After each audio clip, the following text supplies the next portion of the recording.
अस्सलामुअलैकुम प्यारे बेटे, क्या हाल है, कैसे हैं। आज हम लेक्चर नंबर 9 लेकर आए हैं केमिकल फार्मूले का, जैसा कि हमने पिछली वीडियो में बताया था। लेकिन सबसे पहले अच्छी बात बेटा, आप मुझे बताओ सबसे बड़ा रिश्ता कौन सा होता है। सर जी दादा अबू का नहीं। अच्छा सर जी करीब तरीन चले जाते हैं, पापा मामा नहीं। अच्छा मामू का हो सकता है सर जी, वो बहुत ज्यादा प्यार करते हैं। चाचू का पीछे रख लेते हैं कि चाचू कम प्यार करते हैं। नहीं बेटा, सबसे बड़ा रिश्ता होता है इंसानियत का। Remember that the best relationship is humanity. सबसे बेहतरीन रिश्ता इंसानियत का है। एज ए इंसान लें और हर इंसान की इज्जत करें, रिस्पेक्ट द अदर ह्यूमैन। याद रखिए कुरान पाक भी ये कहता है कि जिसने एक इंसान की जान बचाई उसने पूरी इंसानियत की जान बचाई। तो एज ए इंसान, एज ए ह्यूमैन, आपको हर आदमी की अच्छे तरीके से यूनिवर्सल ट्रुथ के जरिए आपको इज्जत रिस्पेक्ट करनी चाहिए। तो सबसे बड़ा रिश्ता जो होता है वो इंसानियत का होता है। तो इंसानियत में सारे रिश्ते आ जाते हैं, मामा पापा दादा दादी चाचा मामू। बेशक मामू ज्यादा प्यार करते हैं और चाचू कम, लेकिन इंसानियत के रिश्ते में ये सब कॉमन हो जाते हैं। तो बेटा आज हम अपना लेक्चर आगे स्टार्ट करते हैं। जैसा कि केमिकल एनालिसिस हमने पीछे पढ़ लिया था, कंबस्टन एनालिसिस किया था, तो हम जानते हैं कि जो केमिकल एनालिसिस है हमारे पास, ये कितनी तरह का होता है। ये हमारे पास होता है दो तरह का, एक क्वालिटेटिव एनालिसिस और दूसरा quantitative analysis. Qualitative analysis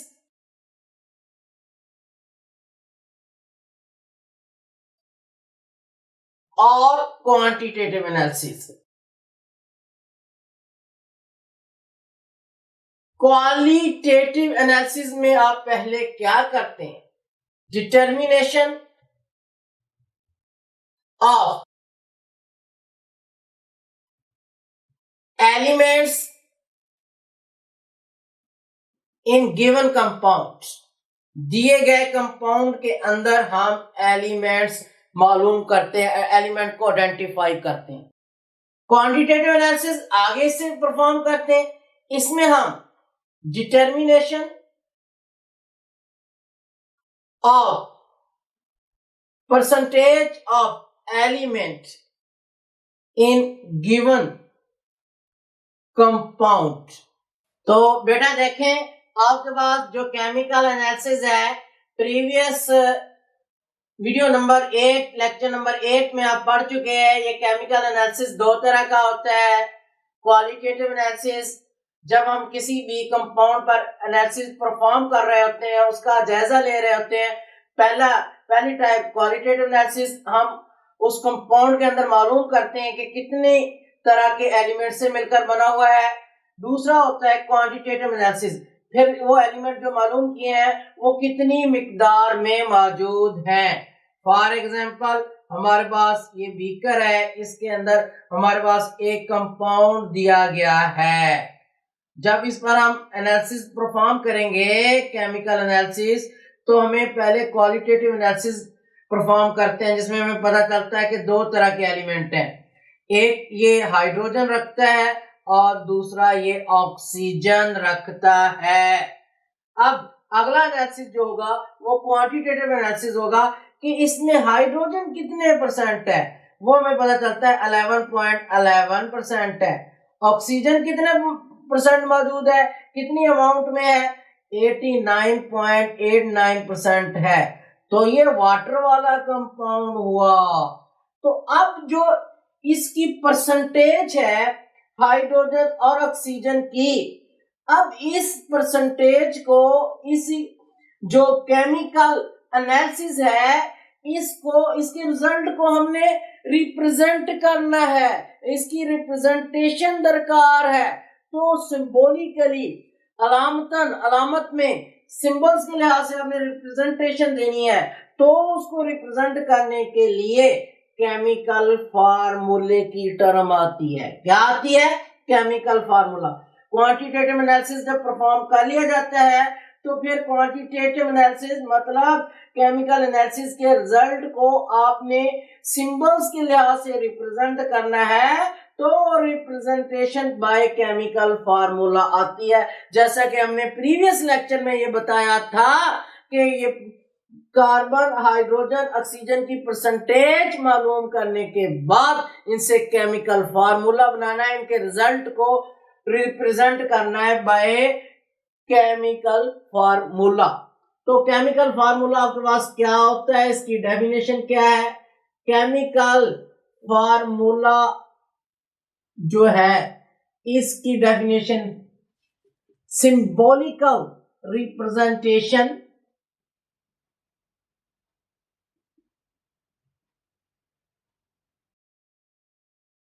of elements in given compound के दिए गए कंपाउंड के अंदर एलिमेंट की परसेंटेज मालूम करके इनको सिंबॉलिकल रिप्रेजेंट करने का नाम केमिकल फार्मूला होता है। Symbolical representation of element in given compound. तो केमिकल फार्मूला आगे जी, ये आपके पास दो तरह का होता है, एक इंपीरिकल फार्मूला, इंपीरिकल फार्मूला जैसा कि नाम ही से जाहिर है, इंपीरिकल का मतलब होता है सादा तरीन रिश्ता। मॉलिक्यूलर फार्मूला दूसरी टाइप है इसकी, मॉलिक्यूलर फार्मूला। जो इंपीरिकल फार्मूला होता है ये सिंपलेस्ट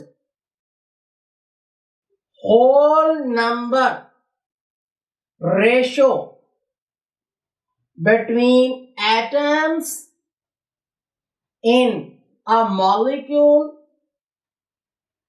or formula unit। ये फार्मूला यूनिट या मॉलिक्यूल के अंदर, एटम्स के अंदर सिंपलेस्ट होल नंबर सादा तरीन रेशो को बयान करता है। किसको बयान करता है? सादा तरीन। Molecular formula exact number of atoms in given compound or formula unit। ये फार्मूला यूनिट या गिवन कंपाउंड के अंदर एग्जैक्ट नंबर ऑफ एटम को ज़ाहिर करता है। एजी, इसकी एजी हम लेते हैं जी बेंजीन। बेंजीन का एग्जैक्ट फार्मूला होता है C6H6, और अगर इसमें से 6 कॉमन ले लिया जाए इसका इंपीरिकल फार्मूला हो जाएगा CH, जो ए इंपीरिकल। आज हम स्टडी करेंगे पहले इंपीरिकल फार्मूला को। सर जी मामा और पापा को भी खुश करने के फार्मूलाज बता दें, तो बेटा कभी भी मामा और पापा के सामने ऊंची आवाज में ना बोलें। वालिदैन को फख्र होता है कि उनके बच्चे उनके आगे नहीं बोलते और बेहतरीन अखलाक रखने वाले हैं। बहुत अच्छा फार्मूला सर जी बता दिया है। तो जी अब हम इंपीरिकल फार्मूला पहले पढ़ेंगे। इंपीरिकल फार्मूला तो बेटा जैसा कि अभी आपने बताया है, अभी हमने मैट्रिक में पढ़ा हुआ है भाई। तो simplest whole number ratio between atoms in a molecule or formula unit के मॉलिक्यूल या फार्मूला यूनिट के अंदर सादा तरीन जो रेशो होती है उसको हम इंपीरिकल फार्मूला कहते हैं। सिंपलेस्ट होल नंबर रेशो, सादा तरीन जो निस्बत होती है एटम्स के माबैन, मैं आपको समझाता हूं कैसे कायम होती है। बेंजीन हमारे पास एक कंपाउंड है जिसका मॉलिक्यूलर फार्मूला होता है C6H6। ये इसका मॉलिक्यूलर फार्मूला है। मॉलिक्यूलर फार्मूला हमें पता है क्या होता है, ये एग्जैक्ट नंबर ऑफ एटम्स को बयान करता है। मॉलिक्यूल या यूनिट फार्मूला के सही सही एटम्स की तादाद को बयान करता है, C6H6। अब इसकी हम इंपीरिकल रिलेशनशिप, इसका सिंपलेस्ट होल नंबर रेशो कायम करते हैं। अच्छा जी, 1 कॉमन लेते हैं। अगर 1 कॉमन लें तो ये फॉर्मूला वही रहेगा C6H6। अगर 2 कॉमन लेते हैं जी, पहले 1 कॉमन लिया, अब 2 कॉमन लेंगे तो ये फॉर्मूला हो जाएगा C3H3। इसमें से 2 कॉमन लिया तो ये हो गया C3H3। ठीक हो गया, ये एक रिलेशनशिप आ गया। सिंप्लीफाई हम कर रहे हैं, सिंप्लीफाई मतलब सिंपल रिलेशन कायम कर रहे हैं। अच्छा, 3 कॉमन लें, 3 कॉमन लेने पर यह फार्मूला हो जाएगा C2H2। आप देखें, अब 2 कॉमन लेने पर C3H3, 3 कॉमन लेने पर C2H2। इन दोनों में सिंपलेस्ट होल नंबर सादा रेशो कौन सी आ गई, C2H2 वाले। अच्छा, मजीद कॉमन लेते हैं जी। 4 और 5 इसमें कॉमन नहीं लिए जा सकते, 4 और 5 कॉमन नहीं लिए जा सकते। 6 कॉमन लेते हैं, 6 कॉमन लेने पर ये हो जाएगा CH। अब इसमें जो सबसे बड़ा डिजिट कॉमन आ सकता है वो 6 है, और इसके कॉमन लेने के बाद जो इसका फार्मूला बना है वो CH। This is the empirical formula, ये इंपीरिकल फार्मूला है, और ये आपके पास सादा तरीन सिंपलेस्ट होल नंबर रेशो है। अगर आपके पास मॉलिक्यूलर फार्मूला हो तो उसमें सबसे बड़ा डिजिट कॉमन लेने के बाद सिंपलेस्ट होल नंबर रेशो कायम कर दे। इस तरह सिंपलेस्ट होल नंबर रेशो कायम किया जाता है। अच्छा जी, अगर आगे इसकी पहली एग्जांपल तो बेंजीन की है, दूसरी एग्जांपल इसकी देखते हैं जी, ग्लूकोज की है, C6H12O6। अगर इसमें से फिर 6 कॉमन ले लें तो ये बन जाएगा CH2O। ये ग्लूकोज का इंपीरिकल फार्मूला है।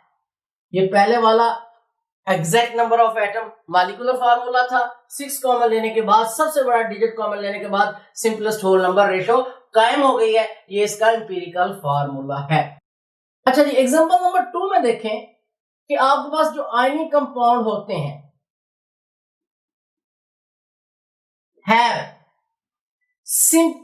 have empirical formula not molecular formula, के ये सिर्फ इंपीरिकल फार्मूला रखते हैं, नॉट मॉलिक्यूलर फार्मूला। व्हाई? ये शॉर्ट क्वेश्चन भी आ जाता है। क्वेश्चन क्या है कि जो आयनिक कंपाउंड है ये सिर्फ empirical formula simplest whole number ratio में बयान किए जाते हैं, मॉलिक्यूलर फार्मूले में नहीं बयान किए जाते। इसकी वजह ये होती है, इसकी 2 रीजंस है। 1, जो आपके पास आयनिक कंपाउंड होते हैं ये सॉलिड स्टेट में होते हैं, इनके अंदर करोड़ों खरबों आयंस होते हैं, और इनकी एग्जैक्ट तादाद को, सही सही तादाद को बताना नामुमकिन है, और लिखने में भी बहुत प्रॉब्लम होगी, पहली रीजन।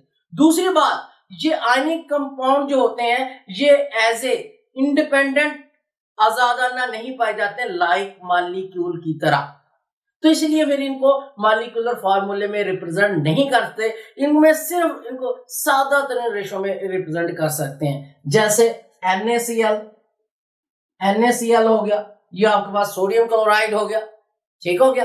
तो 2 रीजन है जिनकी वजह से आयनिक कंपाउंड को इंपीरिकल फार्मूला दिया जाता है मॉलिक्यूलर में। पहली क्या कि आयनिक कंपाउंड सॉलिड स्टेट में होते हैं, करोड़ों खरबों आयंस होते हैं, इनको लिखना और बताना नामुमकिन है, तो इसलिए फिर इनको इंपीरिकल सादा रेशो में। अब ये जो सोडियम क्लोराइड का ढेला होगा उसमें करोड़ों खरबों आयंस होंगे, सिंपली हम कहते हैं कि सोडियम क्लोराइड NaCl से मिलकर बना हुआ है, सिंपल रिलेशन में बयान कर देंगे।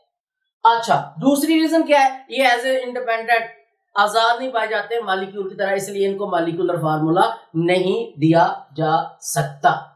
अच्छा, ये तीसरी एग्जांपल हमारे पास, some inorganic compound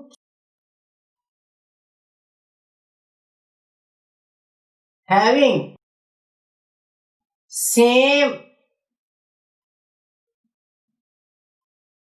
empirical as well as molecular formula के कुछ इनऑर्गेनिक कंपाउंड जो अपने ही मॉलिक्यूलर फार्मूला होते हैं और अपने ही इंपीरिकल फार्मूला होते हैं, उनका मॉलिक्यूलर इंपीरिकल फार्मूला सेम होता है। जैसा कि कार्बन डाइऑक्साइड, ये कार्बन डाइऑक्साइड का अपना ही मॉलिक्यूलर फार्मूला है, यही इसका मॉलिक्यूलर फार्मूला है, यही इसका इंपीरिकल फार्मूला। इसी तरह वाटर H2O, यही इसका इंपीरिकल फार्मूला, यही इसका मॉलिक्यूलर फार्मूला। रीजन बताओ? मैं बताता हूं। सर जी आप बताएं। बेटा इनमें कॉमन नहीं लिया जा सकता। जिन इनऑर्गेनिक कंपाउंड में कॉमन नहीं लिया जा सकता वो अपने इंपीरिकल और अपने ही मॉलिक्यूलर फार्मूला होंगे, इनमें कॉमन नहीं लिया जा सकता। कुछ organic compound, some organic compounds have different empirical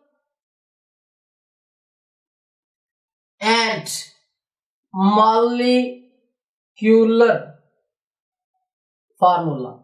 कुछ इनऑर्गेनिक कंपाउंड इंपीरिकल और मॉलिक्यूलर फार्मूला डिफरेंट रखते हैं। जैसा कि आपके पास ब्यूटेन होता है 6C4H10, तो अगर इसमें से कॉमन ले लें 2 तो ये बन जाएगा C2H5। तो ये पहले वाला इसका मॉलिक्यूलर फार्मूला है, दूसरे वाला इसका इंपीरिकल फार्मूला है। इसी तरह आप ले लें बेंजीन, बेंजीन अभी हम करके हटे हैं C6H6, इसका मॉलिक्यूलर फार्मूला अगर 6 कॉमन ले लें CH इसका इंपीरिकल फार्मूला है। ऑर्गेनिक कंपाउंड में कॉमन लिया जा सकता है, इसलिए इनके मॉलिक्यूलर और इंपीरिकल फार्मूले डिफरेंट होते हैं। तो आगे हम केमिकल एनालिसिस से हमने फार्मूला बनाना है ना, तो हमने केमिकल एनालिसिस से ये जाना है कि जो एलिमेंट की परसेंटेज आती है उसको रिप्रेजेंट करना in form of chemical formula. यही पिछले लेक्चर में कहा था ना, तो आज हम यही पढ़ रहे हैं। तो अब हम केमिकल एनालिसिस से इंपीरिकल फार्मूले को बनाएंगे। तो इंपीरिकल फार्मूले को केमिकल एनालिसिस से बनाने के रूल्स पढ़ते हैं, ताकि केमिकल एनालिसिस जो हमने किया हुआ है, एलिमेंट की परसेंटेज कंपोजिशन मालूम की है, उसको सिंबॉलिकली रिप्रेजेंट कर सकें। तो फॉर्मेशन ऑफ रूल्स पढ़ते हैं जी। Formation of empirical formula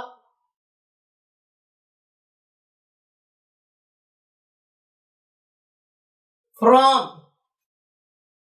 chemical analysis, के केमिकल एनालिसिस से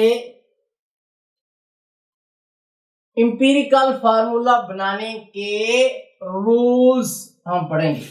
rules of formation of empirical formula from chemical analysis, chemical analysis से इंपीरिकल फार्मूला बनाने के असूल। फिर इंपीरिकल फार्मूला जब बना लेंगे तो इंपीरिकल से मॉलिक्यूलर फार्मूला मालूम कर लेते हैं जी। Rule number 1, percentage composition of each element is determined. पहला स्टेप ये है कि हर एलिमेंट की परसेंटेज कंपोजिशन मालूम करते हैं।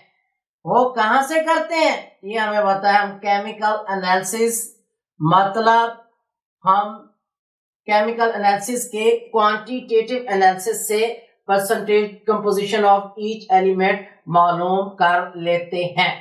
केमिकल एनालिसिस यानी कि क्वांटिटेटिव एनालिसिस से आपने percentage composition of each element मालूम कर ली थी, वो आपका पहला स्टेप कंप्लीट हो गया। Second step, percentage mass of each element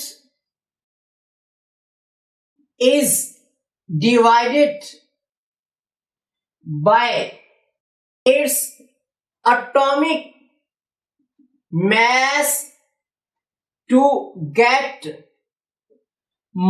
its more ratio। के आपने जो हर एलिमेंट की परसेंटेज कंपोजिशन यानी परसेंटेज मैस मालूम की है, इस एलिमेंट की परसेंटेज मैस के ऊपर इसी एलिमेंट का एटॉमिक मैस डिवाइड करके इसकी मोल रेशो मालूम कर लोगे। क्या मालूम कर लोगे? Mole ratio. मोल रेशो इसका दूसरा नाम होता है ग्राम एटम। ग्राम एटम या मोल रेशो ये किसके बराबर होती है?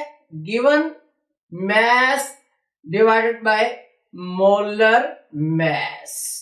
ये आप इसकी गिवन कंपोजिशन या गिवन मैस के ऊपर जो आपने अभी परसेंटेज मैस यहां मालूम किया है, परसेंटेज कंपोजिशन मालूम किए, ऊपर रखेंगे।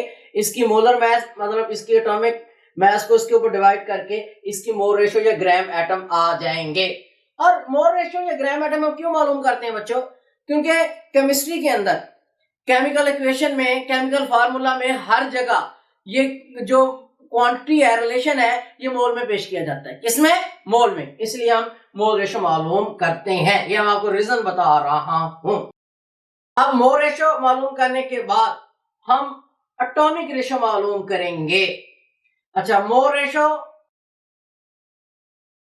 Of each element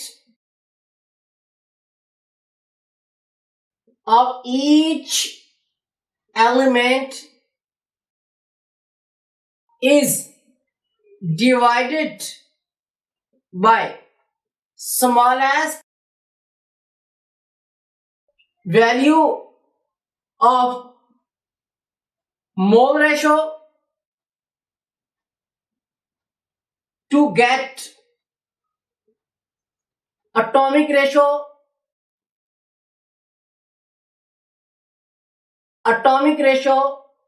between elements. कि आपने एलिमेंट्स की जो मोल रेशोज मालूम की हैं उसके ऊपर सबसे कम मोल रेशो जिस एलिमेंट की आई है वो तमाम के ऊपर डिवाइड करके आप एटॉमिक रेशो हासिल कर लोगे। एटॉमिक रेशो दरअसल एलिमेंट्स के दरमियान एक निस्बत, एक रेशो कायम हो जाती है। एक निस्बत या एक रेशो। जितने भी एलिमेंट्स की आपने मोल रेशो मालूम की है उनमें जिसकी सबसे कम मोल रेशो है उसको तमाम के ऊपर डिवाइड करके आप एटॉमिक रेशो मालूम कर लोगे। अच्छा जी, फोर्थ स्टेप, अगर जो एटॉमिक रेशो होल नंबर में है तो उससे आप फार्मूला बना सकते हो, क्योंकि फार्मूला होल नंबर में होता है, फ्रैक्शंस में नहीं। फार्मूला किस में रिप्रेजेंट किया जाता है? होल नंबर में, फ्रैक्शंस में नहीं। अगर एटॉमिक रेशो आपके पास फॉर एग्जांपल होल नंबर में आ गई है, देखिए ये हम 3 एलिमेंट है, CHO, ये 1 आया, H2 आया, ऑक्सीजन 1 आया, तो ये फार्मूला बन जाएगा CH2O। अगर ये आपके पास इनकी एटॉमिक रेशो 1:1 जैसे कि आई हुई है, ये होल नंबर में है तो फार्मूला बन जाएगा। अगर होल नंबर में नहीं है, अगर एटॉमिक रेशो फ्रैक्शन में है, तो आप इनको इसको स्मॉल डिजिट के साथ मल्टीप्लाई करके होल नंबर मिल जाओगे। If atomic ratio are in fraction, आपके पास इज इन फ्रैक्शन, कि अगर आपके पास एटॉमिक रेशो फ्रैक्शन में है, multiply with smallest integer to get simplest whole number ratio। अब आपने अगर वो फ्रैक्शन में है तो आप उसको पहले सबसे छोटे डिजिट 2 से मल्टीप्लाई करोगे तो वो होल नंबर में आ जाएंगे। अगर 2 से नहीं आए फिर 3 से मल्टीप्लाई करो, आ जाएंगे। अगर 3 से नहीं आए तो 4 से मल्टीप्लाई करो, आ जाएंगे। इन तीनों में से किसी ना किसी एक से आ जाएंगे, किसी ना किसी एक से आ जाएंगे। स्टार्ट आपने सबसे छोटे से करना है, 2 से करें, मल्टीप्लाई करें, आ जाएंगे। अगर नहीं आए तो 3 से कर दें, 3 से नहीं आए 4 से कर दें। इन तीनों में से किसी ना किसी से आ जाएंगे। जब आपके पास ये होल नंबर रेशो में आ जाएंगे तो आप इंपीरिकल फार्मूला गेट करते हैं। To get empirical formula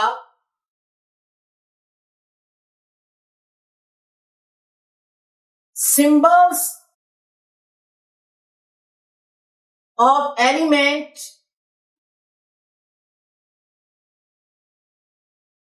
are written side by side with smallest whole number ratio at lower right hand corner of element। ठीक है, जब आपके पास होल नंबर रेशो आ जाए तो फिर एलिमेंट को आप साइड बाय साइड लिखेंगे और उसके एलिमेंट के नीचे राइट साइड पर आपने होल नंबर रेशो को लिखना है। फॉर एग्जांपल जी मैं आपको बताता हूं, ये अभी मैंने जो लिखा था, CHO की C1 है, हाइड्रोजन 2 है, ऑक्सीजन भी 1। अब आपने इंपीरिकल फार्मूला गेट करने के लिए एलिमेंट को साइड बाय साइड लिख लें, CHO साइड बाय साइड लिख लिया। अब आपने जो सिंपलेस्ट होल नंबर रेशो है ये इनकी राइट साइड पर, आप देखेंगे राइट साइड पर लिखेंगे नीचे एज ए सब्सक्रिप्ट, इसकी 1, इसकी 2, इसकी 1। ये आपने पहले एलिमेंट साइड बाय साइड लिख लिए, वह जो सिंपलेस्ट होल नंबर रेशो है वो इनके राइट साइड पर कॉर्नर पर नीचे एज ए सब्सक्रिप्ट छोटा करके लिखेंगे। अब ये आपके पास बन गई 1 लिखा नहीं जाता इसलिए ये आ जाएगी CH2O। तो बच्चों ये 5 स्टेप्स हैं जिनमें आपके पास इंपीरिकल फार्मूला केमिकल एनालिसिस से मालूम हो जाता है। 1 पहला स्टेप करें, उससे पहले से दूसरा करें, दूसरे से तीसरा करें, तीसरे से चौथा करें, चौथे से पांचवा, आपके पास इंपीरिकल फार्मूला हो जाएगा। 1 से दूसरा मालूम होगा, दूसरे से तीसरा, तीसरे से चौथा करेंगे, चौथे से पांचवा, और पांचवें जाकर आपके पास एम्पिरिकल फार्मूला। स्टेप नंबर 1 क्या था जी? Percentage composition of each element. हर एलिमेंट की परसेंटेज कंपोजिशन केमिकल एनालिसिस से हमें मिल जाती है। फिर हर एलिमेंट की जो परसेंटेज मैस है उसके ऊपर उसी का एटॉमिक मैस डिवाइड करके मोल रेशो या ग्राम एटम, मोल रेशो को ग्राम एटम भी कहते हैं, ग्राम एटम या मोल रेशो गेट कर लें। फिर हर एलिमेंट की मोल रेशो के ऊपर जिस एलिमेंट की सबसे कम मोल रेशो आई है उसको डिवाइड कर दें, आपके पास एटॉमिक रेशो आ जाएगी। स्टेप नंबर 3 में हमारे पास atomic ratio, relationship between elements हमारे पास आ गया है। फिर अगर एटॉमिक रेशो आपके पास होल नंबर में है तो फार्मूला बन जाएगा, अगर होल नंबर में नहीं है, फ्रैक्शन में है, तो इसको स्मॉलेस्ट इंटीजर से मल्टीप्लाई करें, होल नंबर में आ जाएगी। अगर स्मॉलेस्ट नहीं आई उससे बड़ा इंटीजर 3 ले ले, सबसे छोटा 2 होता है, उससे बड़ा 3 ले ले। 3 से नहीं आई तो 4 से मल्टीप्लाई करें, 4 से लाजमन आ जाएगी। इन 3 डिजिट में से लाजमन आ जाएगी। पहले आपने सबसे छोटा डिजिट अप्लाई करना है। जब आपके पास होल नंबर रेशो आ गई एलिमेंट्स की, तो फिर आपने इंपीरिकल फार्मूला हासिल कैसे करना है? आपके पास जो एटॉमिक रेशो आई है उन एलिमेंट्स को आपने साइड बाय साइड लिखना है। साइड बाय साइड लिखकर जो होल नंबर रेशो है उनकी, वो उनके राइट हैंड साइड कॉर्नर पर एज ए सब्सक्रिप्ट आप लिख दें। अब मेरे पास देखो कार्बन की 1, हाइड्रोजन की 2, ऑक्सीजन की 1। अब इन एलिमेंट को साइड बाय साइड लिख दिया और जो इनकी आपके पास होल नंबर रेशो आई है वो एज ए सब्सक्रिप्ट नीचे लिख दिया है, CH2O बन गया है।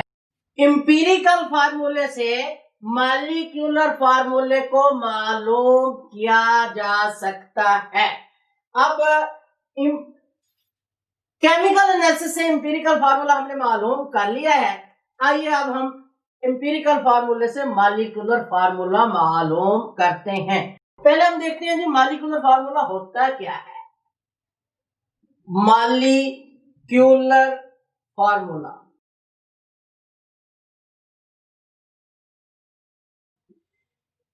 The formula which give exact number of atoms of elements in given compound।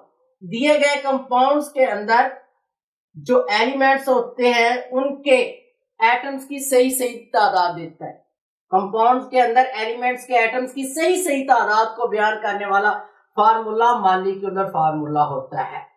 Are इसको हम कह सकते हैं it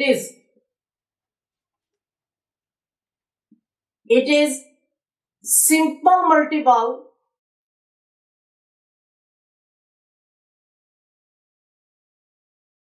of empirical formula.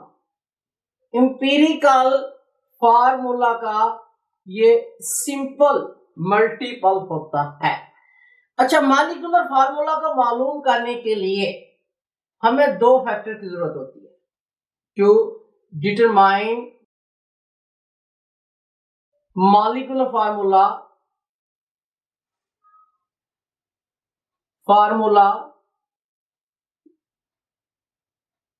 to determine molecular formula, two factor are required। दो फैक्टर रिक्वायर्ड हो। Number one empirical formula,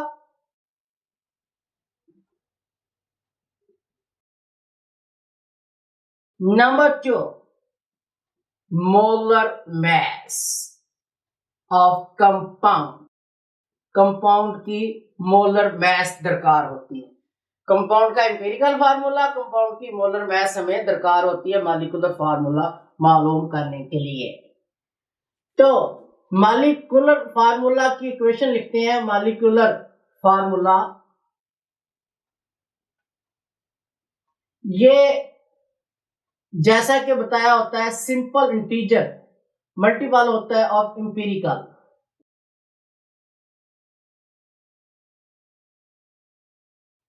simple multiple, अब ये simple integer है, इसको मल्टीपल करेंगे तो इंपीरिकल फार्मूला का प्रोडक्ट जो है मॉलिक्यूलर फार्मूला होगा। अगर आपके पास n एक साइड पे कर लिया जाए तो molecular formula divided by empirical formula, ये इंटीजर हमारे पास निकल आता है। अब फॉर एग्जांपल मैं कहता हूं मेरे पास एक कंपाउंड है, उसकी मास है, मोलर मास है 28 ग्राम पर मोल। उसका इंपीरिकल फार्मूला है CH। इंपीरिकल फार्मूला क्या है? CH। एक मेरे पास कंपाउंड है, उसकी मॉलिक्यूलर मास है 28 ग्राम पर मोल और उसका इंपीरिकल फार्मूला है CH। तो इसका मॉलिक्यूलर फार्मूला मालूम करें तो ऊपर वाली इक्वेशन इस्तेमाल होगी। अब क्या करेंगे, पहले हमें इंपीरिकल फार्मूला तो हमारे पास है CH।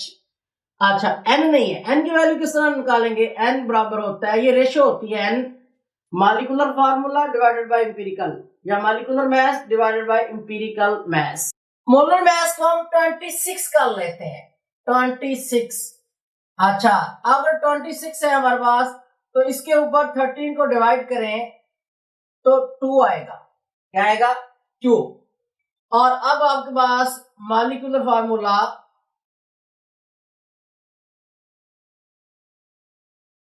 n into empirical formula होता है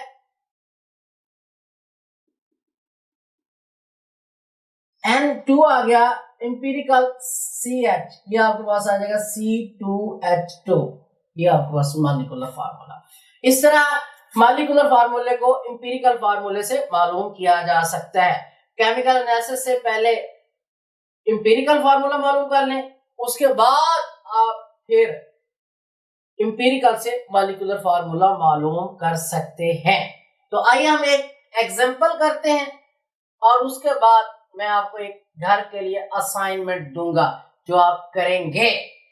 इस लेक्चर की असाइनमेंट होगी अगले लेक्चर से पहले। तो बच्चों एग्जांपल हमारे सामने है। Ascorbic acid vitamin C contains 40.92% carbon, 4.58% hydrogen and 54.5% oxygen. Ascorbic acid 3 component पर मुश्तमिल है, कार्बन, हाइड्रोजन और ऑक्सीजन। उनकी परसेंटेज दे दी गई है और कहते हैं इनसे एम्पिरिकल फार्मूला मालूम करो स्कोर्बिक एसिड का। What is empirical formula of ascorbic acid.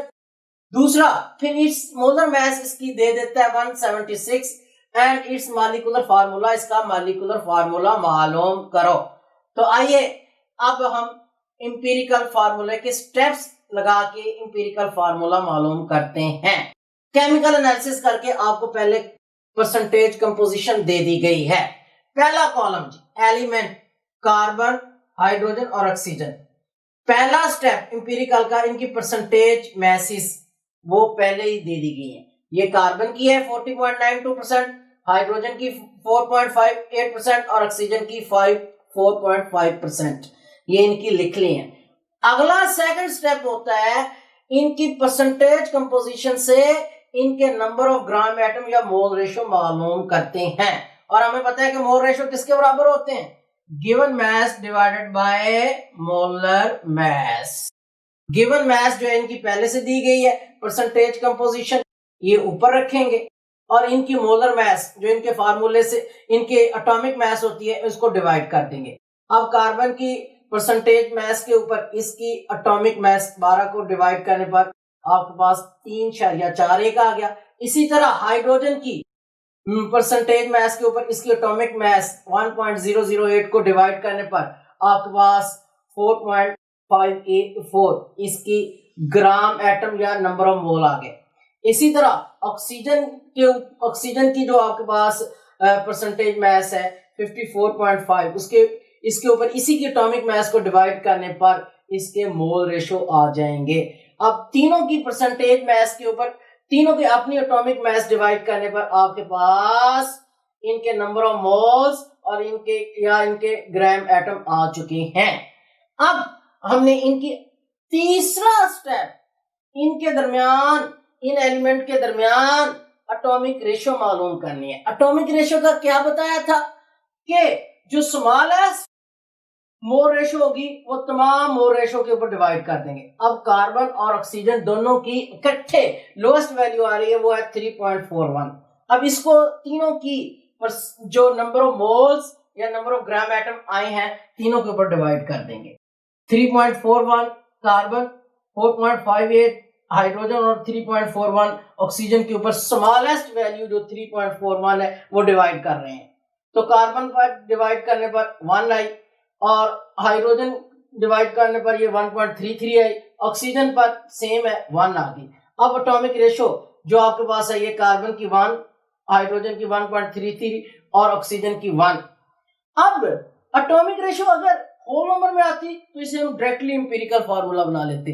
अब ये चूंकि फ्रैक्शन में है तो स्मॉलेस्ट वैल्यू से मल्टीप्लाई करेंगे।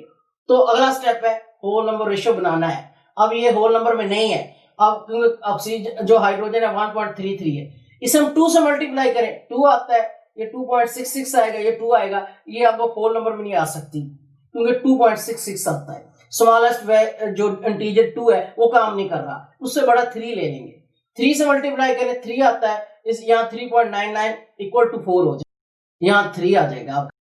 अब ये 3 से मल्टीप्लाई करेंगे तो ये आपके पास होल नंबर में चले जाएंगे। अगर 3 ना काम करते तो 4 की तरफ आते और 2, 3, 4 में कोई ना एक होल नंबर में कन्वर्ट कर देंगे। याद रखिए सबसे छोटा डिजिट अप्लाई करना है पहले 2, अगर वो ना काम करे 3 ना काम करे 4, इन तीनों में से एक लाजमन अप्लाई हो जाता है। 3 जो है जी ये मल्टीप्लाई होकर आपके पास ये आ गई है कार्बन 3, हाइड्रोजन 4 और ऑक्सीजन 3। अब इन तीनों एलिमेंट्स को पांचवा स्टेप साइड बाय साइड लिख लेंगे और जो होल नंबर रेशियो आई है वो राइट हैंड कॉर्नर पर इनके नीचे लिख देंगे। कार्बन की 3 थी, हाइड्रोजन की 4 है और ऑक्सीजन की भी 3 है। अब ये फार्मूला बन गया C3H4O3 एम्पिरिकल। पांचों स्टेप अप्लाई करने पर आपके पास एम्पिरिकल फार्मूला। अब एम्पिरिकल से मॉलिक्यूलर फार्मूला मालूम करना है। मॉलिक्यूलर किसके बराबर होता है? N into empirical, N into empirical. अब हमें एम्पिरिकल तो पता है C3H4O3, लेकिन अब हमें ये नहीं पता बच्चों कि N क्या है। N कैसे मालूम करेंगे? N एक साइड पे कर लें तो मॉलिक्यूलर फार्मूला मैथ के ऊपर एम्पिरिकल जगह डिवाइड हो जाएगी। N रेशियो होता है molecular math divided by empirical. N को यहाँ एक साइड पे कर लें तो एम्पिरिकल जगह डिवाइड हो जाएगी, यानी मॉलिक्यूलर डिवाइडेड बाय एम्पिरिकल। ये आपके पास आ गया molecular math divided by empirical. Molecular math कितनी दी गई है? 176। अच्छा, एम्पिरिकल मैथ एम्पिरिकल फार्मूले से मालूम कर लें तो यहां से मालूम करते हैं तो 88 आती है, इसको डिवाइड करें तो 2 आता है, तो n की वैल्यू यहां पर पुट कर दीजिए। n की वैल्यू आपके पास 2 आई है, तो इससे मल्टीप्लाई करें तो जब आप 2 से 3 आपके पास C3 को मल्टीप्लाई करते हैं ये C6 हो जाएगा, जब H4 को मल्टीप्लाई करते हैं H8 हो जाएगा, ऑक्सीजन को मल्टीप्लाई करते हैं ऑक्सीजन की 3 को तो ये 6 हो जाएगा। तो आपके पास मॉलिक्यूलर फार्मूला C6H8O6 आ गया है। तो अब इसमें हमने इस लेक्चर में केमिकल फार्मूला के जो केमिकल एनालिसिस जो किया था, कार्बन, हाइड्रोजन, ऑक्सीजन या एलिमेंट की परसेंटेज आ जाती है, उनको रिजल्ट देते हैं केमिकल फार्मूले की शक्ल में। फिर हमने केमिकल एनालिसिस से क्या बनाया? Empirical formula. केमिकल एनालिसिस से एम्पिरिकल फार्मूला बनाया, एम्पिरिकल से मॉलिक्यूलर फार्मूला बनाया। अब ये आपको सारी समझ आ चुकी है। आप जो मैंने एक करवा दिया है, एक असाइनमेंट आपको एंड पर शो हो रही होगी, वो घर बैठ के आप करें तो हमेशा खुश खुश रहें, हैप्पी रहें और हैप्पी मूड में काम बहुत अच्छा, बहुत बहुत अच्छा होता है। अल्लाह हाफिज।